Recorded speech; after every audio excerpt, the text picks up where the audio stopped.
Ah, question. On vous a toujours dit que l'air chaud monte et que l'air froid descend, en vous expliquant une histoire de densité, comme si c'était une condition sine qua non, en disant oui, mais parce que l'air chaud est moins dense, donc ça monte. Ouais, mais donc, c'est-à-dire, pourquoi? Concrètement, qu'est-ce qui se passe? Eh bien pour cela, il faut revenir à la définition de la température. On va prendre l'air, pour faire simple. La température, c'est lié à l'agitation des molécules qui composent l'air.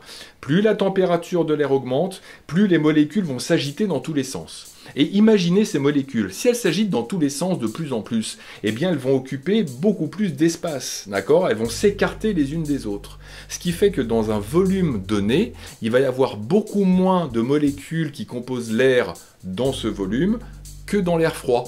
Ok? Ce qui fait que l'air chaud est moins dense. Bon, ok, d'accord. Mais pourquoi l'air chaud qui est moins dense monte par rapport à l'air froid qui est plus dense, qui descend?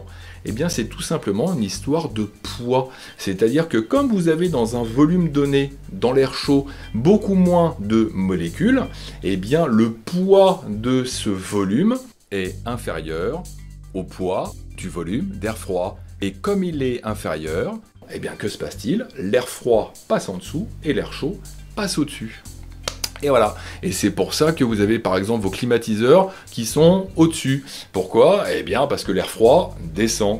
Et puis pourquoi vous avez les radiateurs qui sont en bas dans les pièces? Eh bien c'est parce que l'air chaud monte. Hein, donc voilà. Donc si votre plombier vous a mis un radiateur en haut de votre pièce, c'est pas un bon plombier. Ah non. Ok. Donc là j'espère que vous avez compris ce phénomène qu'on appelle la convection, phénomène convectif, c'est-à-dire déplacement de fluide en fonction de la température.